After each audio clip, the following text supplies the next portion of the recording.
এটাই খুঁজছিলাম, খুঁজে আর পাচ্ছি না কোথায় রেখেছি জিনিসগুলো।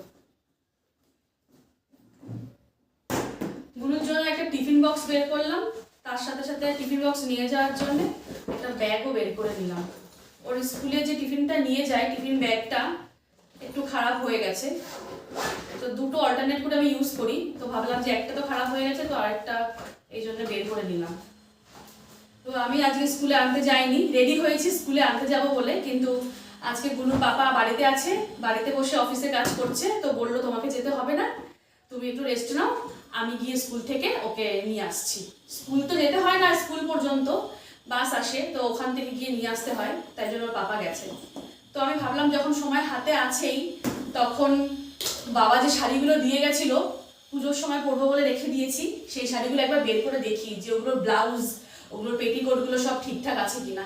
তা না হলে পুজোর সময় আর পরতে পারবো না। প্রত্যেক বছর পুজোর সময় এরকমই প্রবলেম হয়, কোনটা পরবো ঠিক করতে পারি না, তারপর যদিও বা একটা শাড়ি ঠিক করি পরবো বলে সেটা ব্লাউজ ম্যাচিং খুঁজে পাই না, মানে একটা না একটা প্রবলেম হয়েই যায়। তো এবার আজকে ভেবেছি যে গুলোর পরীক্ষা তো শুরু হয়ে যাবে, তো তার আগে আমাকে আমার এই কাজগুলো গুছিয়ে নিতে হবে, ঘর বাড়িও মোটামুটি পরিষ্কার করে নিতে হবে, আর শাড়ি জামা কাপড় কে কোনটা পরবো সেটাও গুছিয়ে নিতে হবে, না হলে আর পরে সময় পাবো না। ওর আবার এক্সামের সময় কি হয়, হাফ ডে স্কুল হয়, তো হাফ ডে স্কুল হয় বলে তাড়াতাড়ি বাড়ি চলে আসে, তারপর ওকে খাওয়ানো, ঘুম পাড়ানো, আবার বই পড়ানো, পরীক্ষা পরপর থাকে, তো প্রবলেম হয়ে যায়। তো ভাবলাম যে আজকেই রেডি করে নিই যে কি কি হবে, কি কি পড়বো সবাই দুজনে মিলে, তিনজনে মিলে, দুজন না মানে তিনজনই। গুলুর তো আছে আলাদা, ওর জন্য ভাবতে হয় না, ওরটা সেপারেট সেপারেট রাখাই থাকে, নিয়ে পড়িয়ে দিলে ব্যাস হয়ে গেল। আমরা কোনটার সাথে কোনটা ম্যাচিং করে পড়বো সেটাতেই সমস্যা হয়ে যায়।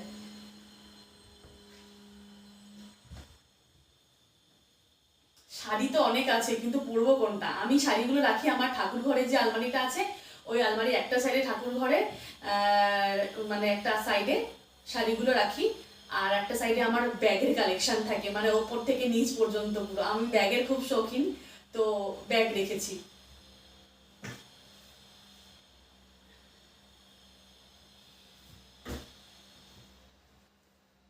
এই একটা শাড়ি, এটা বাবা দিয়ে গেছিল, জামদানি বলে এটা, কি জামদানি আমার ঠিক জানা নেই, সফট, এরকম ব্লু কালার, আর ভেতরটা এরকম হোয়াইট কালার, মানে মনে হয় কুচি যেটা পরবে সেটা হোয়াইট কালার, আর এটার সাথে ব্লু কালার।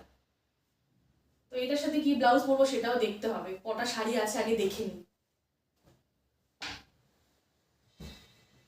এই একটা শাড়ি, একদম হলুদ রঙের, বুঝতে পারছেন, বুঝতে পারা যাচ্ছে এটা ফটোতে, এরকম হলুদ, আর ভেতরটা না একদম সাদা রঙের সুতো দিয়ে দিয়ে কাজ করা পুরো শাড়িটা একদম। এই শাড়িটা দিয়েছে লিপি, ও পাঠিয়েছে বাবার কাছে।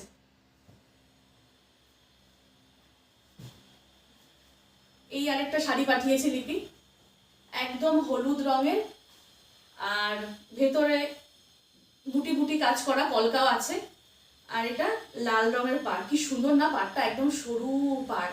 তার কাছে এসে দেখাই তাহলে ভালো বুঝতে পারবে। ও এই দিকটা সরু, আবার এই পাশটা আবার দেখুন চওড়া, এই জায়গাটা সুন্দর, হ্যাঁ না, এখানটা চওড়া, আর এই পাশটা কিছু এইখানটা সরু। সেটা পরিনি, জানি না কোনটা কোন দিকে আসবে, মনে হয় এইটা মনে হয় ব্লাউজের ওপরের দিকে যাবে, আর এই যে মোটা দিকটা এটা মনে হয় নিচে কুচির দিকে পড়বে। একদম হলুদ কালারে, আমার ভীষণ পছন্দ হলুদ কালারের শাড়ি, ডুয়াল কালার, এক হলুদও আছে আর অন্য একটা মানে একটু গোল্ডেন গোল্ডেন ভাবও আছে। এটাও লিপি পাঠিয়েছে বাবার কাছে, বলেছে দিদি এটা অষ্টমীর দিনকে পরো, তো ভাবছি এটাই পরবো অষ্টমীর দিনকে। লাল রঙের একটা ব্লাউজ কিনে রাখতে হবে, আগে আছে নাকি দেখিনি। তারপর ব্লাউজ, এটার মধ্যে ব্লাউজ পিস আছে, কিন্তু ব্লাউজ পিস তো মানে কেটে বানানোর সময় আর নেই। তো লিপি কি করেছে, শাড়িটা যখন পাঠিয়েছে দেখুন কি সুন্দরভাবে পিকো প্লাস ফলস পার দুটোই করে দিয়েছে আমাকে, যাতে আমাকে এখানে এসে কষ্ট করতে না হয়, না আমি খুঁজে বেড়াবো কোথায় শাড়ি ফলস পার পিকো হবে, সবই পাওয়া যায়, একটু খুঁজে বের করতে হয়। এটা তো আমি পরেছিলাম গত বছর। আর একটা শাড়ি আছে, সেটা হচ্ছে এই যে, এটা গুলোর পাপা কিনে দিয়েছিল, এখানকার সাউথ ইন্ডিয়ান শাড়ি, আজও পর্যন্ত পরিনি, মাইসুর থেকে কেনা হয়েছিল, যাকে যাকে কিনে দিচ্ছে যাতে সবার পরে মানে ছিঁড়ে ফেলা হয়ে গেছে, আমারটা এখনো নতুন পড়ে আছে। তো ভাবছিলাম যে এটাকেও পরতে হবে, নাহলে এবার নষ্ট হয়ে যাবে। সুতির শাড়ি তো ভাজে ভাজে নষ্ট হয়ে যায়।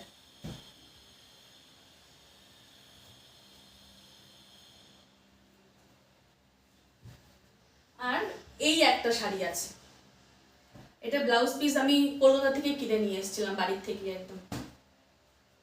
এই যে ও এটা এটা ব্লাউজ কিনে নিয়ে এসেছিলাম, এটা ব্লাউজ পিসটা আর বানাইনি। আর এইটা হচ্ছে শাড়ি, একদম ব্ল্যাক কালারের শাড়ি আমার ভীষণ পছন্দ। এই যে এরকম পাড়, আর পাড়টা না সোজা না, মানে এরকম কাত হয়ে আস্তে আস্তে ওপর দিকে উঠছে, মানে একদিকে সরু আর একদিকে চওড়া। ভেতরটা একদম একঢালা কালো কালার। এই শাড়িটাই কিনেছিলাম গুলুর যখন জন্মদিন হয়েছিল 5 বছরের, তখন গুলুর পাপা কিনে দিয়েছিল আমাকে এই শাড়িটা প্লাস ওর জন্মদিনে একটা লাল রঙের শাড়ি পরেছিলাম, সেটাও দুটো একসাথে। লালটা তো পরে নিয়েছি, এই কালো রঙের শাড়িটা পরা হয়নি। তো এবার এটাকে ভাঙতেই হবে যে কোনো উপায়, তা না হলে পুরো নষ্ট হয়ে যাবে। ওর 5 বছরের জন্মদিনে এটা কিনেছিলাম, এখন ওর বয়স 7 বছর, তো 2 বছর অলরেডি হয়ে গেছে। এর বেশি যদি রেখে দিই তাহলে এটা ভাজে ভাজে কেটেই যাবে। শাড়ি তো অনেকই আছে, এখন কদিন শাড়ি পরতে পারি সেটা দেখতে হবে। ওই অষ্টমীর দিন সকালে পরি, তারপর শাড়ি পরে বেরোনো আর হয় না।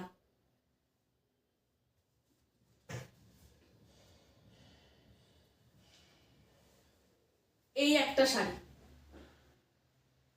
এ বাবা এটা পুরো একদম এমন ভাবে রেখেছি যে দলা হয়ে গেছে। এটাও সুতির শাড়ি, এটাও লিপি পাঠিয়েছে বাবার কাছে। এই যে লাল, ভেতরটা এরকম কাজ করা, ছোট ছোট নীল নীল বুটি বুটি আছে, আর পাড়টা এরকম, পুরো শাড়িটাই লাল, মানে একদম টকটকে লাল না, ওই লালচে মেরুন কালার যেমন বলে সেরকম। শাড়ি পরি না তো, এবার কোথায় কোনটা থাকে সেটাই খুঁজে পাই না। এর সাথে ব্লাউজও বের করতে হবে, এবার ব্লাউজগুলো রয়েছে আবার অন্য জায়গায়, সেখান থেকে খুঁজে বের করে নিয়ে আসতে হবে। তারপর তার সায়া, তার সাজগোজ করার জন্যে গয়নাগাটি সব এক একটা এক এক জায়গায় রাখা। কলকাতায় গেলে তারও মুশকিল হয়ে যায় পুজোর সময়, কিছু জিনিস এখানে পড়ে থাকে, কিছু জিনিস আমার বাপের বাড়ি পড়ে থাকে, কিছু জিনিস আমার শ্বশুর বাড়ি পড়ে থাকে। এবার আমি যখন যেখানে থাকবো সেখানে যদি কোনো একটা জিনিস পরি, মনে কোনো একটা শাড়ি পরছি, না সেটা ব্লাউজ খুঁজে পাই, না সায়া খুঁজে পাই, না সেটার জন্য পরার জন্য ম্যাচিং কোনো গয়নাগাটি খুঁজে পাই, কোনোটাই পাই না, সবইতেই মুশকিল হয়ে যায়।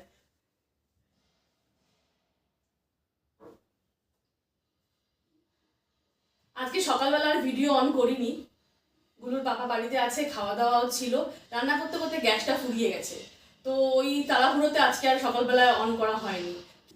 এই একটা শাড়ি আছে, এটা পুরনো শাড়ি কিন্তু এখনো চকচকে, উল্টো করে ভাঁজ করে রাখি আমি শাড়ি, যাতে নোংরা লাগলে উল্টো দিকে থাকুক, মানে সামনের দিকে এরা নষ্ট না হয়। এটা ব্লাউজ পিস আছে, ব্লাউজ বানানোও আছে। এই মানে আঁচলটা, আর আঁচলটা এটা না, সরি আঁচল এটা না, এটা হচ্ছে পাড়, এটা পাড়, পাড়ের দিকটা একদিকে চওড়া আর একদিকে সরু। এটা আমাকে দিয়েছিল লিপির বাবা, লিপিকে আর আমাকে একসাথে একই রকম একই কালারের দুটো শাড়ি দিয়েছিল, আমার ভীষণ পছন্দ হয়েছিল শাড়িটা, এই জন্য কলকাতায় রাখিনি, এটা নিয়ে এখানে এসে গেছি। এখানে অনুষ্ঠান হয় টুকটাক যা হয়, তো এখানে এইরকম টাইপের সিনথেটিক শাড়িগুলো পরতে না খুব সুবিধা হয়। তাঁতের শাড়ি বা সুতির শাড়ি পরতে গেলে তার কুচি ধরার জন্য আরেকজন চাই, তো মুশকিল হয়ে যায়। এই শাড়িগুলো পরতে খুব ইজি, আর বেশ কালারটাও খুব সুন্দর, আমার গ্রিন কালারের প্রথম শাড়ি এটা।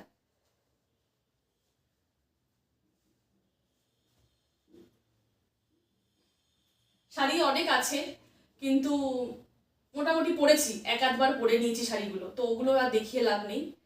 শাড়ি তো সব মেয়ের ঘরেই, সব মেয়ের আলমারিতেই থাকে ভর্তি, অগুন্তি শাড়ি, শাড়ির তো শেষ নেই, যতই থাকুক তারপর কোনো না কোনো অকেশনে মেয়েরা কিনবেই।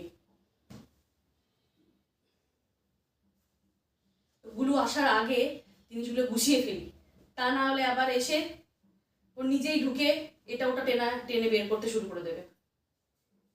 কোনটা পড়বে মাম্মি, কোনটা পড়বে, পুজো কি এসে গেল, আমরা কি তাহলে কলকাতা যাচ্ছি, যাই এসে গেছে মনে হয়, পরে কথা বলি। হ্যাঁ।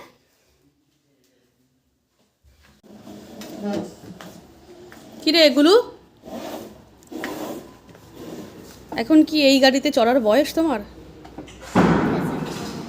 হ্যাঁ খেলতে চাই। সাইকেল চালাতে নিয়ে যাও না, কিচ্ছু একটু করো না, তাই জন্য আমি এটা দিয়ে খেলি। তো সাইকেল চালাতে কে নিয়ে যায় আমি ছাড়া? আমি ছাড়া কে নিয়ে যায় তোমাকে সাইকেল চালাতে? তুমি নিয়ে যাও, আমি একাও যেতে পারি না। একা তো তুমি যাও না। তুমি কি আমাকে কি যেতে দাও? একা একা যেতে নেই, তুমি এখন অনেক ছোট। আমি বলছি কি খাবি না নাকি? বারান্দা বসে খাইয়ে দেবো? তুমি যদি আমার এই গাড়িটা যদি ভিতরে না আনতে দাও তাহলে ভিতরে এসে খাবো না, তাহলে এখানে এসে খাই দাও। ওইখানে এসে খাওয়াতে হয় বারান্দায়? ঠিক আছে। আর আজকে সাইকেল চালাতে যাবি নাকি যাবি না? যাবি? সবাই আসবে কিন্তু আজকে ফ্রাইডে। হ্যাঁ, তুমি শুধু সাইকেল চালানোর জন্য এত রেডি হয়ে মেকআপ হয়ে। হ্যাঁ, আমি তোমাকে স্কুলে যাব বলে রেডি হয়েছিলাম। পাপা বলল যে আমি বাড়িতে আছি, আমি চলে যাচ্ছি। পাপার মিটিং ছিল বলে ওই জন্য আমি ভাবলাম যে আমি তাহলে গিয়ে নিয়ে আসি। তো পাপা বলল যে মিটিং শেষ হয়ে গেছে, আমি যাই, গিয়ে নিয়ে আসি গুলোকে, বুঝেছো? পাপা এত ফাস্ট মানে কাজ করার জন্য মানে মিটিংও শেষ করে দিয়েছে আর তোমার সবাই রেডি হওয়া শেষ হয়। হ্যাঁ ঠিক বলেছো। বসো, আমি খাইয়ে ঠিক করে বস, পড়ে যাবি। এই যেগুলো স্কুল থেকে এসে এইসব শুরু করেছে, বাচ্চাদের মতো ছোটোবেলার গাড়ি নিয়ে খেলতে চালু করে দিয়েছে। খাওয়া দাওয়া লাগবে না নাকি? খাবে না? এত সবসময় মাথার মধ্যে কি দুষ্টুমি ঘোরে নাকি? হ্যাঁ হ্যাঁ ঘোরে আমার। তাই না? চল খেয়ে নাও, দাদের খেয়ে নাও। Good morning Bengaluru, the Paul's ব্লগে আপনাদের সকলকে স্বাগত জানাই। আশা করি সবাই খুব ভালো আছেন, আমরাও বেশ আছি। আজকের ভিডিওটি একটু অন্য রকম, রোজই তো একই রকম ভিডিও বানাই, তো আজকে না ভিডিওটা মাঝখান থেকে শুরু করলাম। গতকালকে ভিডিওটা অন করেছিলাম দুপুরবেলা খাওয়া দাওয়ার পরে গুলোকে স্কুলে আনতে যাব তার আগে। তো আনতে তো যেতে হয়নি, আপনারা তো দেখলেনই, ওর পাপা গেছিলো স্কুল থেকে ওকে আনতে, তারপরে ভিডিওটা আমি বানিয়েছিলাম। কিন্তু রাতের পর্যন্ত আমি আর কন্টিনিউ করতে পারিনি বলে ভিডিওটা আপলোড করতে পারিনি। তো ভাবলাম যে পরের দিন সকালবেলায় একেবারে ঘরের কিছু কাজ দেখাবো, তারপরেই আপলোড হবে। তার আগে আপলোড করে লাভ নেই, কেন ভিডিওটা ডিউরেশনও তো ঠিকঠাক ছিল না, তো তাই জন্যে। তো এদিকে গুলুর পাপা এদিকে রান্না করতে করতে দেখলাম যে এসে গেছে গুলুকে নিয়ে ড্রয়িং ক্লাস থেকে। ওখান থেকে আসার সময়, শনিবার রবিবার দুদিন ড্রয়িং ক্লাস থাকে, ওখান থেকে আসার সময় বাজার করে নিয়ে আসে।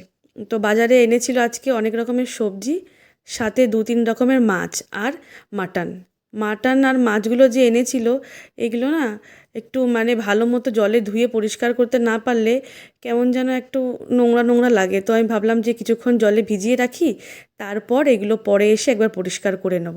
তো এই জন্যে আমি আস্তে আস্তে একটু জল দিয়ে এগুলোকে ভিজিয়ে দিচ্ছিলাম। মাংস আর মাছ ধোয়ার আগে এইভাবে আমি একটু জলে ভিজিয়ে রাখি, তাতে কি হয় অনেকটা নোংরা পরিষ্কার হয়ে যায়। মাংস আর মাছ জলে ভিজিয়ে রেখে তারপর এসে গেলাম রান্নাঘরে এসে আমি একটু একটু করে সবজি কেটে নিচ্ছিলাম, আর তার সাথে আমি স্যালাড বানাবো বলে কিছু সবজিও কেটে নিয়েছিলাম। তারপর কাটা সবজিগুলো চপে দিয়ে আস্তে আস্তে চপ করে নিলাম। আমি আর গুলু দুজনে এটাকে চপই বলি, গুলু চপেটি চপ বলে আমিও চপই বলি।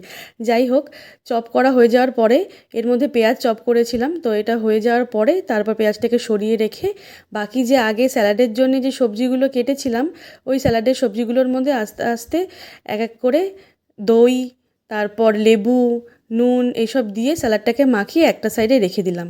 তো স্যালাড মাখানোর পর সাথে সাথে আমি গুলুরা স্কুল থেকে এসেছিলো ড্রয়িং ক্লাস থেকে, তাই জন্য খিদে পেয়ে যায়। সকালবেলা যেহেতু স্যাটারডে সানডে আমরা একটু দেরি করে ঘুম থেকে উঠি, কোনো দিন হেভি ব্রেকফাস্ট হয় না, তো আজকেও একটু হালকা ফুলকা ব্রেকফাস্ট হয়েছিল, সেই জন্য ভাবলাম যে খিদে পেয়ে যাবে, তার জন্য ওদের জন্য একটু খাবার গুছিয়ে দিচ্ছিলাম। তো খাবার গুছিয়ে দেওয়ার পরে যখন খাবারটা নিয়ে আসলাম দিতে, যে গুলুকে আর গুলুর পাপাকে খাবারটা দিয়ে আসি, গুলুর জন্য বানিয়েছিলাম ফ্রেঞ্চ ফ্রাইস, আর গুলুর পাপার জন্য ওই যা খাবারও কিছু ড্রাই খাবার এনে রেখেছিল সেই খাবারগুলোই আমি ওকে দিয়ে দিয়েছিলাম। তো যখন ওকে দিতে আসলাম যে খাবারটা খেয়ে নাও, তখন এসে দেখি ও ড্রয়িং করছে। ওকে ড্রয়িং ক্লাস থেকে ড্রয়িং দিয়েছিল করতে, একটা জিরাফ, সেটা করছে। তাতে কি খুশি ড্রয়িং করার সময়। গুলু, তুমি কি ড্রয়িং করছো? জিরাফ? এটা আজকে ড্রয়িং করতে দিয়েছে? বাহ, দেখি কেমন ড্রয়িং করছো। বাবা কি সুন্দর হয়েছে, অনেক সুন্দর হয়েছে তো। পাপা ওদিকে আবার কার সাথে কথা বলছে, আজকে ড্রয়িং করতে দিয়েছে তাই তো? তুমি এত সুন্দর ড্রয়িং করতে শিখে গেছো। আচ্ছা একবারে এতবার পেন্সিলটাকে ওখানে ঘিস ঘিস করার দরকার নেই। হ্যাঁ তাহলেই তো রিয়েলিস্টিক লাগে। হ্যাঁ রিয়েলিস্টিক লাগবে, সেটা সবার লাস্টে করবে, আগে পুরো ড্র করে নাও। বাহ, ওই না তোমার জন্য খাবার এনেছি, ফ্রেঞ্চ ফ্রাইসটা খেয়ে নাও, দেখতে পাচ্ছি। খাও। গুলুর ড্রয়িংটা দেখার পর তারপরে আসলাম রান্নাঘরে রান্না করতে। তো রান্নাঘরে এসে মাংসটা বসাচ্ছিলাম, তার মাঝখানে পিছন থেকে এসে আগে বলছে, মামি রান্না কি হয়েছে, তাড়াতাড়ি আমাকে কষা মাংস খেতে দাও। তো আমি বললাম মাংস এখনও হয়নি, সবে বসাচ্ছি, তুমি যাও, না হলে তোমার আগুনে ছ্যাঁকা লাগতে পারে। আর এদিকে ওই দারচিনিটা খাবে বলে আমাকে দেখাচ্ছিল, এটা কি খাবো খাবো, একটু মিষ্টি মিষ্টি লাগে, আমার খেতে ভাল লাগে, এটুকু খাবো। তো আমি বললাম না তুমি এখানে খেও না, তুমি তাড়াতাড়ি করে এখান থেকে যাও, তা নাহলে কিন্তু তোমার আগুনের ছ্যাঁকা লেগে যাবে, অনেক গরম আছে, তখন তোমার লাগলে কষ্ট হবে। তো তাড়াতাড়ি করে আমি ওকে এখান থেকে একটু বের করে দিলাম। বের করে দেওয়ার পরে তো গেল না, কিছুক্ষণ দাঁড়িয়ে থাকলো, তারপর আবার সামনে এসে বলা শুরু করলো, মাংস কি হয়েছে। মাম্মি কষা মাংস বানাচ্ছে, আমাদের একটু বানাচ্ছে না কেন? কষা মাংসটা কষিয়ে নিই, তারপর দেবো। দাঁড়াও আলুটা দাও। দাঁড়াও, আগে আলু দেবো না, একটু মশলাটা মাখিয়ে দিই, তারপর দিচ্ছি। ফুল অফ কার্ড কেন? তোমার ভালো লাগে কষা মাংস খেতে? কেন কার্ড কেন দিয়েছে তো? কাঠ না দিলে রান্না করা যায় না ভালো মতো, টেস্ট হয় না। ইচ্ছে করে না, ঘিন লাগে এগুলো শুধু শুধু ধরে। কেমন করবি, একটু মশলা মাখিয়ে দিই, তারপর তুমি খাবে, ঠিক আছে? পুরি এগুলো গুলো আসো, তোমার মাংস কষানো হয়ে গেছে, নিয়ে যাও, তাড়াতাড়ি আসো।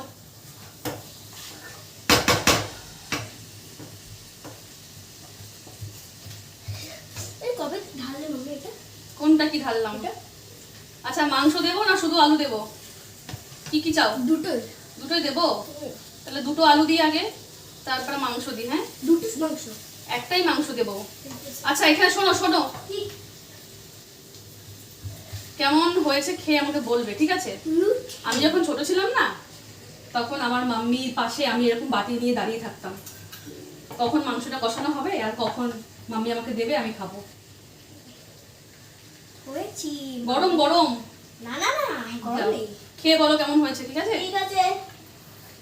আজ তবে এই পর্যন্তই, দেখা হবে আগামী আবার একটি নতুন ব্লগ নিয়ে। আপনারা সবাই খুব ভালো থাকবেন এবং অন্যকেও ভালো রাখবেন।